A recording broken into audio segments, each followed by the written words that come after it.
How do you stop a genocide? World powers watching one unfold in Gaza right now know the answer. History should tell them that Palestinian life in Gaza will be obliterated without a forceful intervention that makes it impossible for Israel to continue its genocide. But will any power step up to that challenge?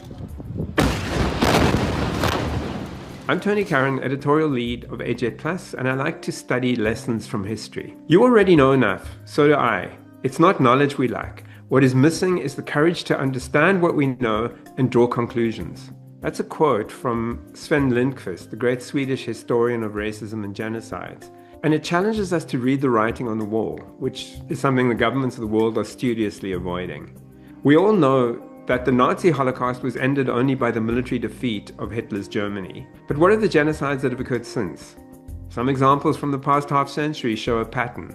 The Cambodia genocide, in which the Khmer Rouge killed up to 2 million Cambodians between 1975 and 1979, was ended only by Vietnam invading and militarily toppling the Khmer Rouge. The 1994 Rwanda genocide, in which Hutu nationalist government forces murdered about 800,000 Tutsi and opposition Hutu in just 100 days, was ended by the RPF militia fighting their way to the capital and ousting the regime. The 1995 Bosnia genocide, in which Serb forces killed tens of thousands of Bosniak Muslims, was halted by NATO air forces bombing Serb positions.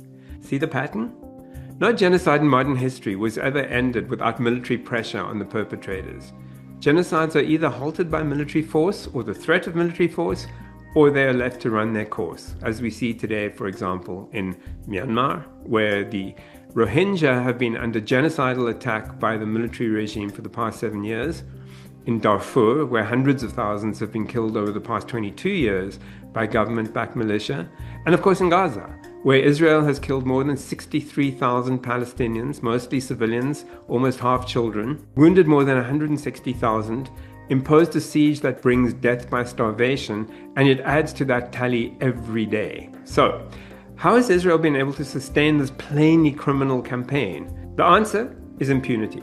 Israel has faced no consequences strong enough to restrain its criminality, and no significant pressure from those with the power to pressure it to halt its campaign. The legal framework for intervention is there. The UN Security Council almost 20 years ago embraced a principle called responsibility to protect civilians by taking action where those civilians are threatened by genocide, war crimes, and ethnic cleansing. Exactly the crimes that are being perpetrated against Palestinians by Israel in Gaza right now. But there's no sign of any world powers accepting that responsibility to protect Palestinian civilians. Perhaps they're waiting for action by the United States, erstwhile self-appointed global sheriff that certainly has the military and political capacity to stop the Gaza genocide. But the US has shown no intention to use that capacity to stop Israel. Under President Biden, it enabled the genocide with arms and diplomatic cover. Under President Trump, it's gone even further, openly aligning with Israel's stated goals of entirely eliminating Hamas and ethnically cleansing Gaza.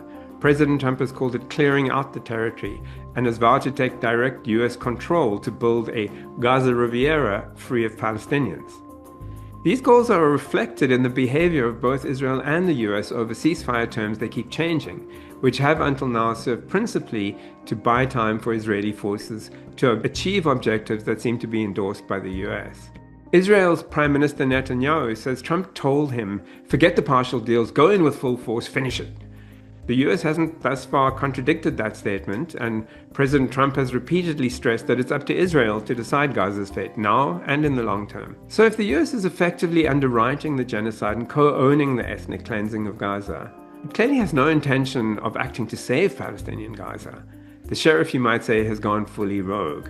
History of the past 2 years and of the past 80 years tells us there's no end to the genocide in Gaza without action that imposes intolerable consequences on Israel continuing. That won't come from the United States as long as the United States embraces the goals of turning Gaza into an ethnically cleansed Riviera. Those who risk life and limb sailing to Gaza on the Sumud flotilla have had the courage to draw conclusions and to act on them. But while their citizens act, are the world's governments going to simply continue to let the genocide play out unchallenged?